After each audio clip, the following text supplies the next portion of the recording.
Have you ever noticed how kids learn something new? Often they need to see it first. They watch someone do it, then something clicks in their brain. Then they start to believe that they might actually be able to do it too. And only after that do they actually try it. This morning at my kids' tennis practice, I had a really interesting conversation with another dad about how kids learn and how adults learn new skills. He was talking about being a baby boomer and how it applied back then. But the way he explained the learning process really stuck with me because not only did it apply to him, but it applies to kids, to parents, and also professionals who are trying to grow or start something new. Welcome back to Struggle and Strength, Mom's Balancing It All with Nikki. I'm your host, Nikki, and today's episode was inspired by my conversation that I had at my kids' tennis practice with this dad who was talking about how people learn and how not new ideas stick. As I mentioned, he was from the baby boomer generation, and he described something interesting about how he learned growing up. He said when he was learning something new, it usually followed three steps. First, he had to actually see it. So you've seen that where like you're at a birthday party or you're somewhere and there's like this challenge, or maybe these kids are acting out, but you see one kid do it first, and then these kids are watching, they see it, they think in their mind, I could do that too, and then they do it. So the first, he had to see it. Then he's like, I have to process it. Like it has to go into my brain and I have to think about it, believe it. And then he said, I actually have to act on it or try it himself. And when he explained it in that way, I realized something. That is exactly how most people learn new skills.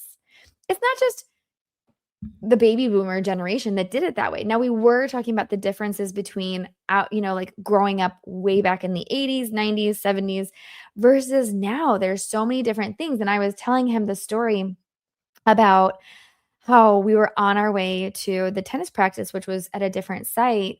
And so I had my phone and my map on there. And I don't know about you, but I cannot stand the maps on the phone. It's like turn in 500 feet. I'm like, where is that? And it's like I have to constantly stare right at it in order to find exactly where it wants me to turn because I have absolutely no idea.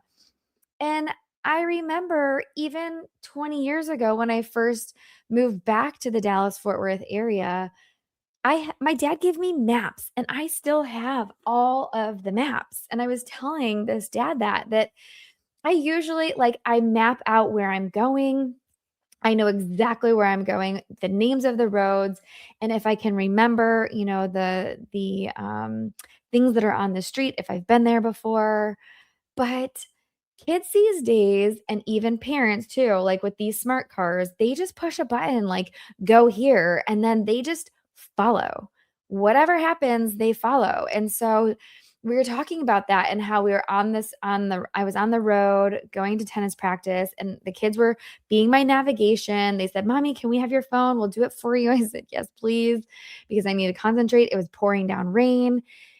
And they kept telling me to get off. So I would get off the highway and then it would tell me to get right back on. And I was so infuriated. I said, just please look at the map, find out where our end location is, and work your way backwards to tell me where I need to go because I'm sick and tired. I'm wasting so much time getting off the highway and getting back on the highway because of the construction. When they change the road, they're like slightly off, but the map doesn't know.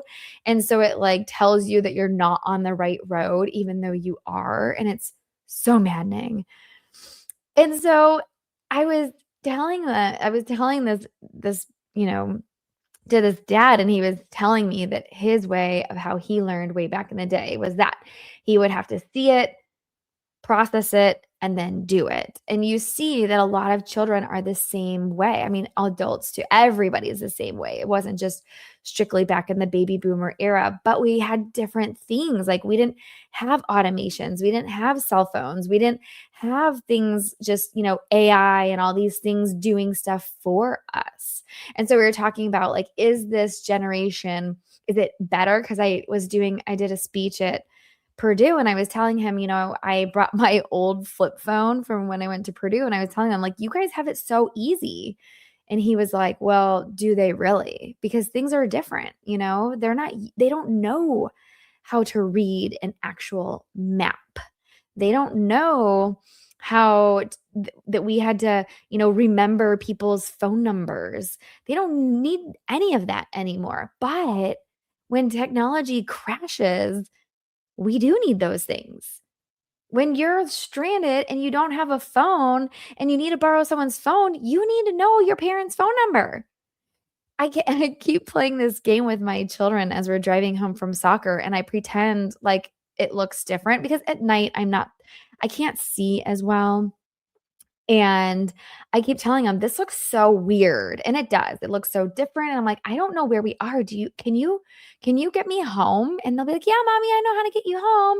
And so I test them and I'm like, next time, they can get me home after like the second try. The first one, they got me there, but we had like a 5-minute delay. And then the second time they did it. And so now I'm like, okay, I not only want you to look for landmarks, but I want you to tell me the names of the streets because I want them to be able to know and be able to guide. Like, don't rely on some phone. What if the phone's map is wrong and it tells you, like, I've been around people like that where they're like, well, Google told me to go down this street and it took me to like the end of the street. And then I was stranded there. I didn't know what else to do. It's like, hello, just turn around and go the other direction. But this 3-step learning process, the way he described it was so simple. Step 1, you have to see it. So before we believe something is possible, we need to see it firsthand. And kids are learning this way all the time. You see it in classrooms. I saw it when I used to coach soccer. No one really wants to be the first one to go. I mean, there are those daredevils or risk takers that are like, yeah, I want to go first. And then everybody else is watching them to see because A, they don't want to look like the one that wasn't following directions. And 2, they may not understand fully. And so they're looking to see, okay, what are we doing here? They watch someone else tie their shoes, they watch someone else ride a bike, they watch someone hit a tennis ball. It's really funny today in today's tennis matches, my youngest was like spiking the ball down, and the little boy that he was playing against told him, "Stop spiking it." And I told that to my middle son, and he's like, "Oh, yeah, I taught him how to do that because I was doing it to him." I thought that's exactly it. He learned it from his brother. It's not that he had this clever idea. It was that his older brother was doing it on him. And so he's like, well, fine. If he can do it, I can do it. So observation is the first stage of learning. And then we move into step 2, which is believe it. So after seeing something, the brain has to begin to process it. It starts asking questions like, maybe I could do that. Maybe that is possible. Belief is what bridges the gap between observation and action. And without belief, people rarely try. So if you see somebody, walk across this janky bridge and they're like wobbling and you're like, "Oh my God, I don't know if we can make it." And if they fall, obviously you're gonna be like, "No way, like that can't be done." But if you see somebody do it successfully, then you're like, "Okay, I think this might be able to be possible. I might take a risk and try it."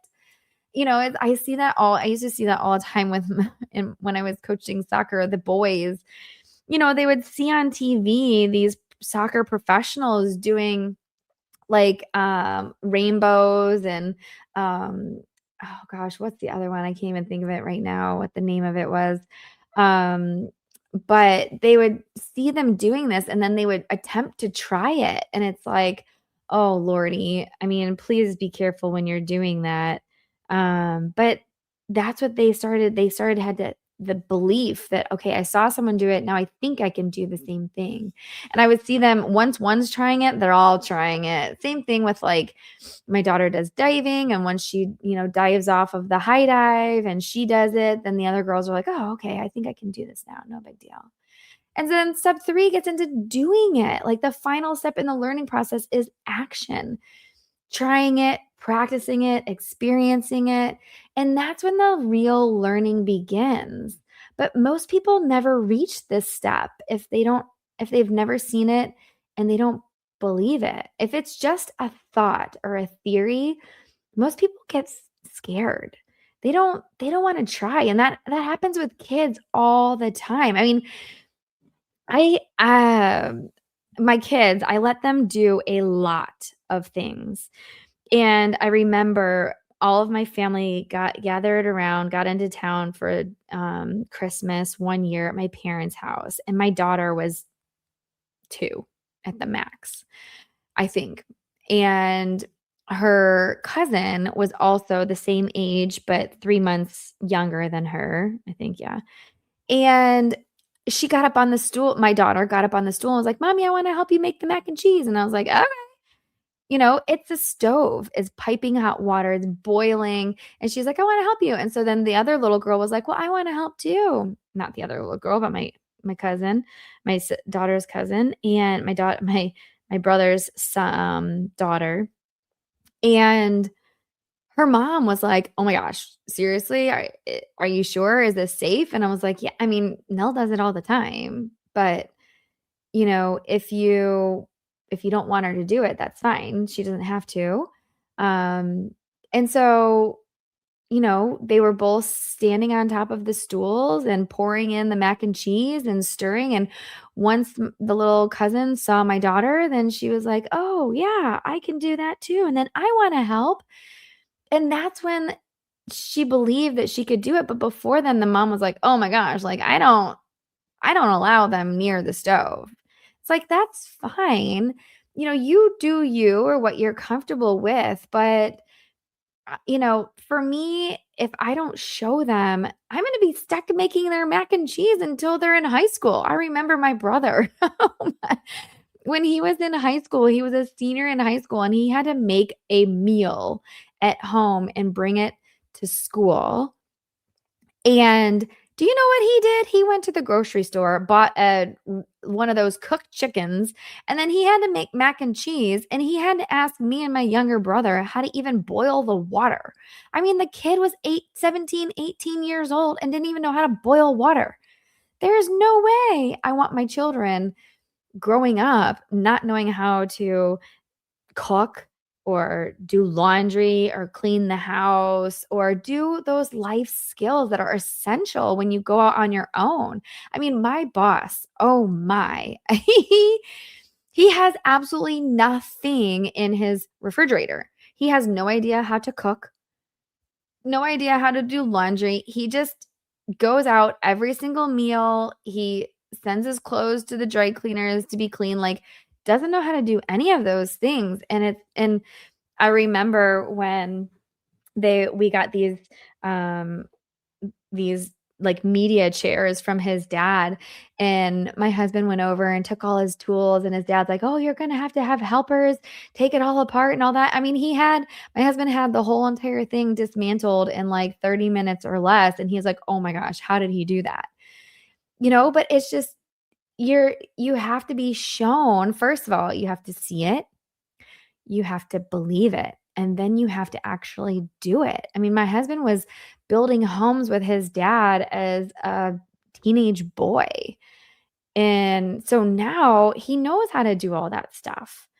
My kids, I've been teaching them all these things, how to sew, how to cook, how to bake. Oh my gosh, my daughter and they all make the most incredible things. It's amazing. I mean, it's not so good when you're not eating those foods. Like right now we're on a strict approved food list, and my daughter's making chocolate chip pancakes, or oh my gosh, she made the most amazing Oreo cookie cheesecake. My mouth is just watering thinking about it right now. So yummy. My son makes the most delicious brownies and chocolate chip cookies.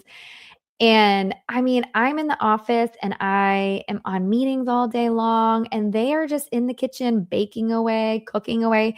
They bake and cook their own breakfast, lunch, dinner, whatever they need.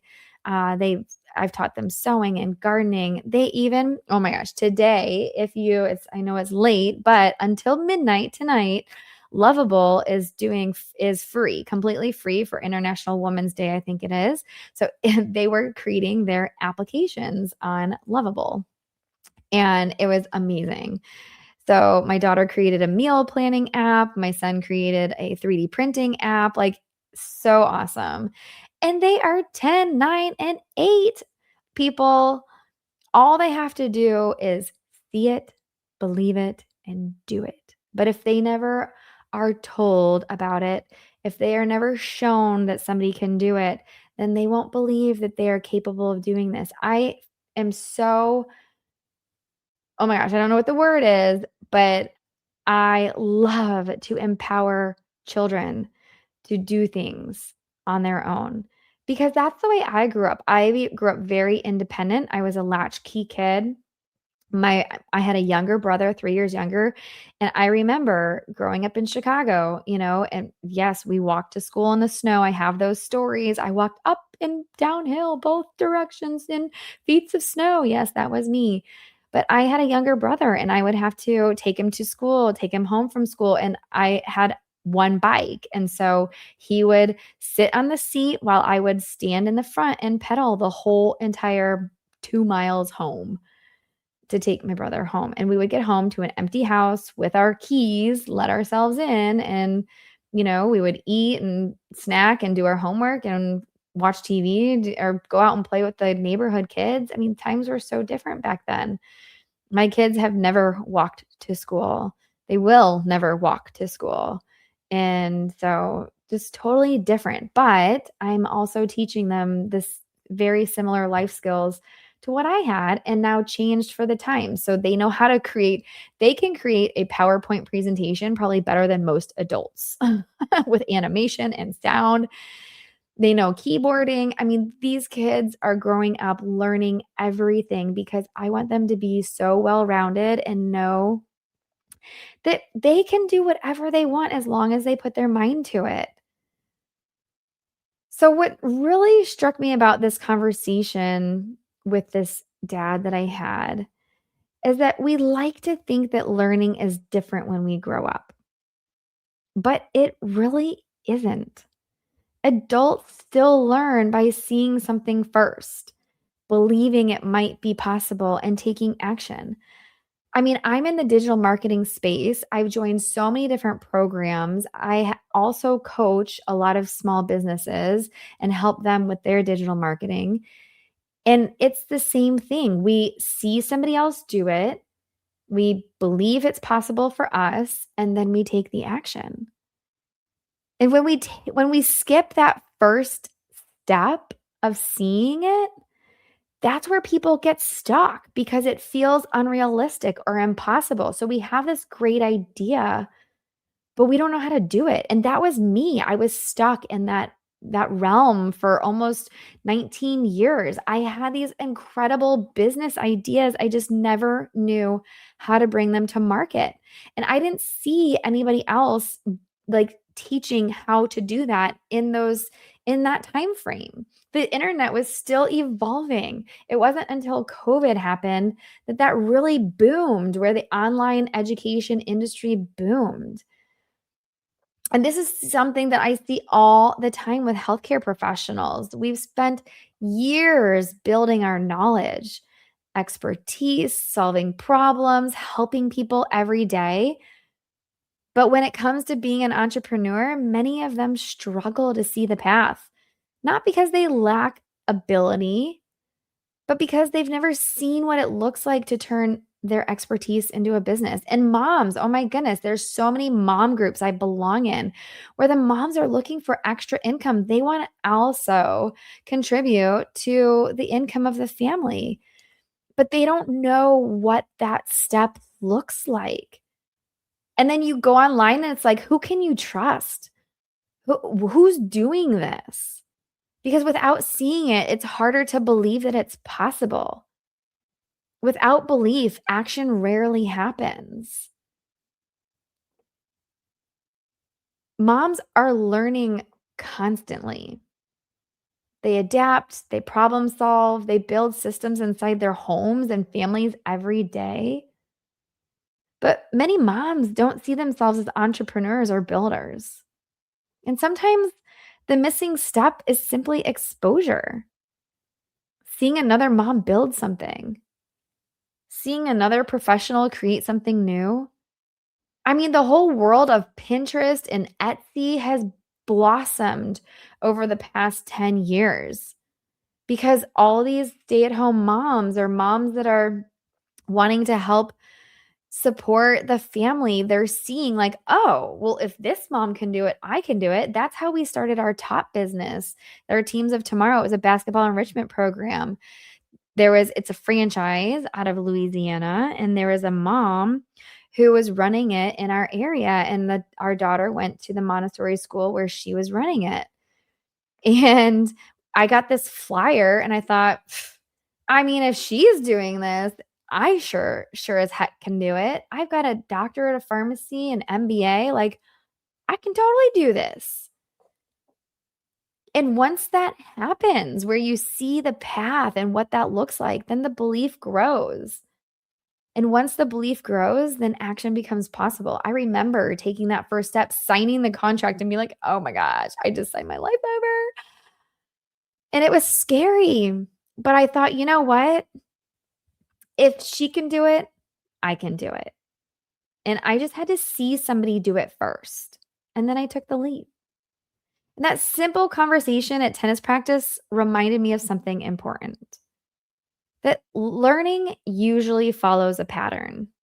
First, we see it, then we believe it, and then we do it. So if your child is having difficulties at school, sports, whatever, maybe they're not understanding what's going on verbally and they need to see it. And then they need to process that and then try it. Because there are differences in learners. Some people can hear it and they automatically know how to do it. And that's very few, I would say, in the world today. And sometimes the biggest barrier people face is not lack of knowledge. It's lack of exposure. And that is why I took my kids everywhere and when they were little. All the free events that I could ever do, I looked them up every week. What can we do this week? And my husband was like, "Why are you taking them to all these things?" It's because I wanted to expose them. And because of that, they've done everything. They've been everywhere. And I didn't have to worry about how they behaved in places because we went everywhere. I wasn't embarrassed to have children at a restaurant or in church. I had 3 under 3 going to church on Sundays. That was so difficult. Can I just tell you? I had 2 drawing and coloring next to me. I had 1 in the sling on me. Oh my gosh. And I had the carrier. I mean, it was a hot mess. Ooh, that was rough. And going anywhere. I mean, I had a stroller that had I had a double stroller and then a skateboard on the back of it just so that I had them all with me and I could do it because otherwise, I mean, I couldn't have kids running off here, there, and everywhere. Not that mine did that, but they didn't do that because they knew I took them everywhere and I showed them. I showed them what good behavior looked like. I showed them what bad behavior looked like. I showed them how I wanted them to behave. I taught them, I showed them, I told them. I did it all. Because once people see what's possible, the doors begin to open. They started their business 2 or 3 years ago called Kids Empower Kids. They sold bracelets. They're doing videos on teaching kids like how to cook and how to do other things. My daughter wants to start up a ice cream business. My son wants to start up a 3D printing business. Like they have all of these ideas. And not because I'm urging them to do that, it's because they see what's possible through me on an everyday basis. And they are like, I want to do that. Mommy, I want to start my own business. I want to make some money. They started cleaning our house for money. Sure. You see what mommy and daddy do? You want to get paid? Okay. Tell me what you're going to do. They saw what needed to get done, and they said, I can do that and I can do it better. Why? By all means, I would love to pay you. So if you've ever thought about trying something new, or your kids, you want them to learn something new, learning a new skill, starting a business, pursuing an idea, but it feels far away or unrealistic, maybe the missing step is simply seeing it first. Because once you see it, it becomes easier to believe it. And once you believe it, you might just try it. I mean, that's what I'm doing with I am on this journey to make myself healthier. And in the journey, I'm just trying things. I'm seeing what I like, I'm processing it, I'm researching it, and I'm doing it. And I'm loving it, to be quite honest. I have these body balancing drops that I use every day. We've changed over to this approved food list, which is low glycemic foods. So it helps with insulin resistance and keeps our body steady throughout the day. It's helping with my hormones. I mean, it's amazing. And I have my husband on it. He's doing great. Even my kids, we went out to dinner on this past week and they're like, "Mommy, look, I got ground turkey. I'm being healthy." And I just love it. Like they're seeing what we're doing. They're thinking, "Oh, well, I can do that too." And they're doing it. It's amazing. So thank you for listening to another episode of Struggle and Strength Moms Balancing It All with Nikki. If this episode resonated with you, share it with another mom or professional or your kids who might need this reminder today. And until next time, keep building strength through the struggle.